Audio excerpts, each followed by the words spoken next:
So here is a one record of all the different ways that you can get points.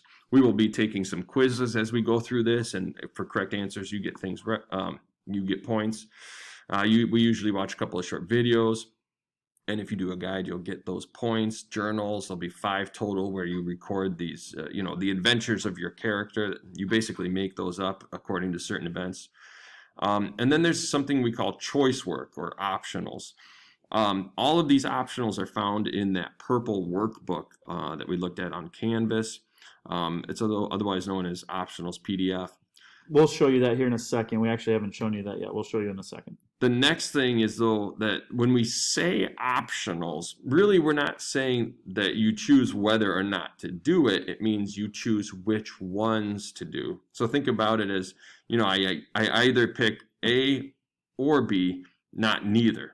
Okay?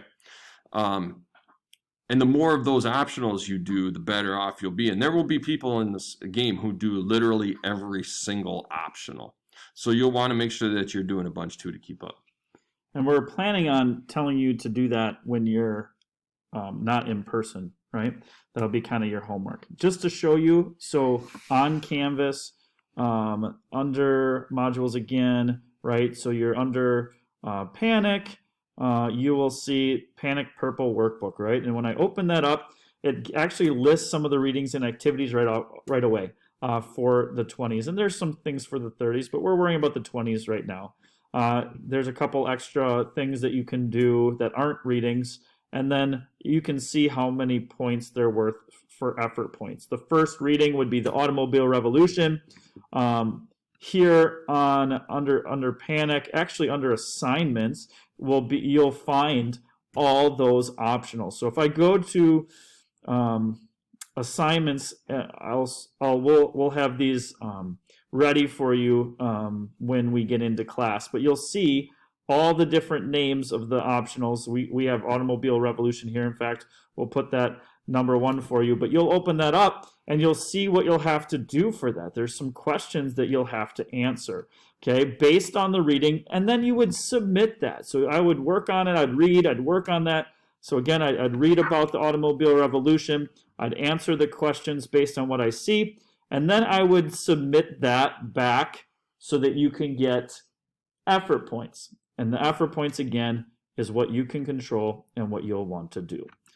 All right, let's go back to the PowerPoint. So an important thing then to know about the optional work is that there will be a due date for all optional work or choice work that's done for the 1920s. On that date, everything needs to be in. If it's not turned in by that date, it will not count towards your balance sheet. And then we'll do the same thing for the 1930s. That'll all come on the calendar that you'll be getting very soon. We've just got to fine tune it a little bit. And of course, given the current situation of craziness with COVID, you can certainly talk to your teacher about extenuating circumstances.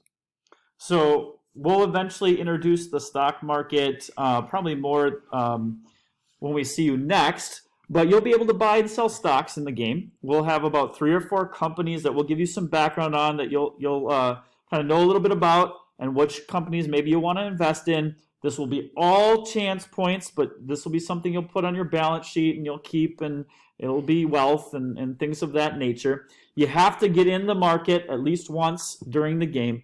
And we have a Panic Teacher Ledger that we'll talk more about when we introduce the stock market next time we meet, where we're going to keep track of your purchases and what you're buying and selling for our record keeping as well. So finally, we'll do a birth card. For those of you who are not with us in person, of course, we'll be giving this to you later on when you get here. We'll send you an email with its information so you know. It'll give you your job. In this case, the example on here has a farmer who lives in the Midwest. This farmer happens to be a Democrat. That's what the donkey is all about. And then you have a salary of 200 points a week. And that's chance points. And we showed you, remember, when we were showing you the example of your balance sheet, how to record that. So you'll want to record all of this important information then on your on your balance sheet under birth card. Now you can see all the different occupations you'll possibly be. There's farmers and businessmen, women bankers, laborers, and social critics, and we'll find out more about what those are as we go. Again, have one of the three political parties. Again, the salary, which is chance points, and a location. So basic tips then for panic success. Check your calendar. Ask questions, complete your choice work, especially those optionals. You might want to get in the habit of doing at least one optional a day. And I would say you could probably end up with more, especially on your virtual days. And then absolutely take a chance in the stock market. I mean, we require you to get in at least once, but a lot of people can make a lot of points that way. Don't fall behind, and make sure that you're using your time wisely. Ask questions if you're not sure. We'll definitely help you out. We're going to have a journal entry. Number 1, it's going to be basically explaining your panic character that you just found out who you are with your birth card. And you will earn some effort points for having that done for the next time we meet. For journal number 1, then, you really get to be totally creative. I mean, you have to take your birth card and then you get to make up a backstory for your person for this. So go ahead and be creative. If you're a farmer in the Midwest, well, where do you live? What do you farm? How big is your farm? Are you married? Are you single? Do you have children? So on and so forth. And you get to make that stuff up. It's part of the fun. All right, everyone. If you have more questions, please reach out to your teacher and ask. It's been a pleasure talking to you. See you later. Bye.